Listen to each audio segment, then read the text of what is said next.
এটা হলো প্রত্যেক দিনের ঘটনা আর প্রত্যেকটা বাড়ির ঘটনা। যেসব বাড়িতে ছোট বাচ্চারা আছে তাদের তো সবসময় ইচ্ছে হয় নিজের জুতো পরতে, ইচ্ছে হয় না বড়দের জুতো পরতে ইচ্ছে হয়। আমাদেরও এক সময় যখন ছোট ছিলাম তখনও এই ইচ্ছেটা ছিল।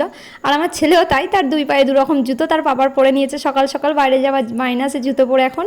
তারপর তাকে বুঝিয়ে টুঝিয়ে সকালের ব্রেকফাস্টটা করানো হলো, তারপর সে কিছুক্ষণ খেলা করলো, বাইরে থেকে ঘুরে এলো। আর এখন হচ্ছে 12টার দিক করে, সে এখন কার্টুন দেখছে আর বসে বসে একটু ফল খাচ্ছে। তার সাথে আমিও খেয়েছিলাম। ওকে আমি কাঁচা আপেলই দিই, কিন্তু একটু ঘষে দিই যাতে করে খেতেও সুবিধা হয়। ওর সাথে আমিও কপিস খেয়ে নিয়েছিলাম।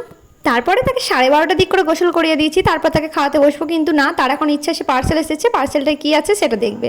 খোলার পরে যখন তাকে তার নিজের জুতো, তখন সে তো বেজায় খুশি। পার্সেলটা আনপ্যাক করার পরে শুধুমাত্র ও খুশি হয়নি, আমিও কিন্তু বেশ খুশি হয়েছি। তার কারণ হচ্ছে জুতোটা দেখে। জুতোটা দারুণ সুন্দর, কোয়ালিটিও খুব ভালো আর খুব সফট জুতোটা, মানে বাচ্চাদের পরে কোনো রকম অসুবিধা হবে না।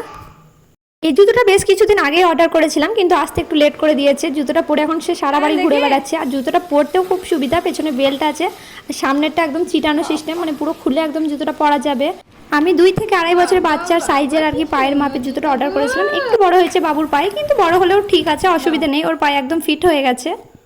জুতো পরে সে তখন খুব খুশি, সে সারা বাড়ি ঘুরে বেড়াচ্ছে, একদম জুতোটা পা থেকে খুলতে চাইছে না। তারপর তাকে বুঝিয়ে টুঝিয়ে জুতোটা খুলে রাখা হলো এক পাশে।